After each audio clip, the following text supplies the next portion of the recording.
Hello, Baron Nation, or should I say, fellow designers. My name is Mr. Pratt, and I will be facilitating your learning as we embark on the topic of the technological design process.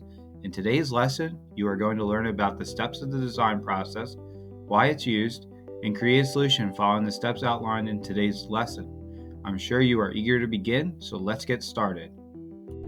The design process is a series of steps that can be performed in different sequences and repeated as needed to solve a problem and transform ideas into practical solutions. The first step of the design process is to define the problem. Before we can begin developing a design, we need to be able to know what the problem is. In step 2, we look to collect information. Information can be collected through online resources, written text, and also asking questions to our classmates and community members. Step 3 in the design process is to generate possible solutions.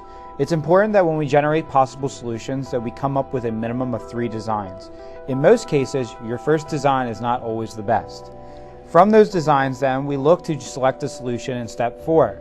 When selecting a solution, it's important to remember the criteria and constraints that were first defined when defining the problem. After selecting a solution, it's now time to begin modeling your solution. This sometimes is done using the final material that would be used to create the solution, or styrofoam or cardboard. Another option would be to draw this out on your computer.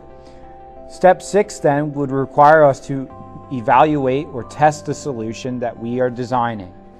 This can be done by asking classmates questions about your designs and having them try it out for themselves. You've gathered feedback on your design, and now it's time to modify your solution in step 7.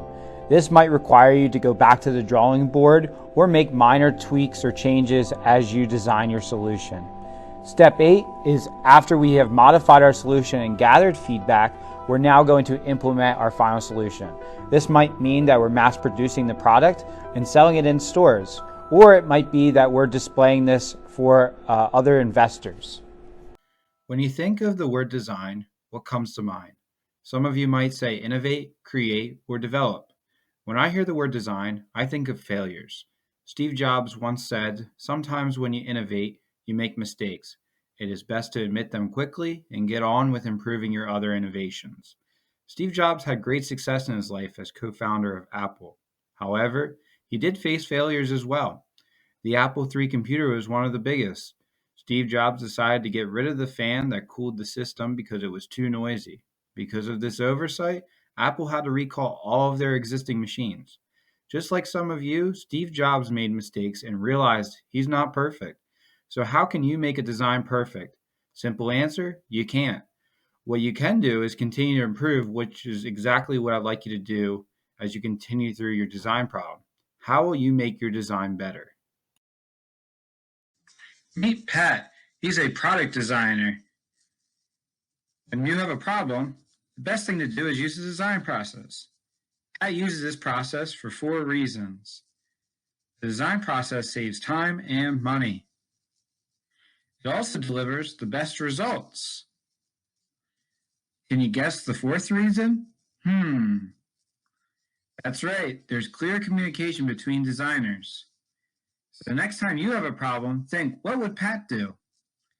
You got it. Use the design process.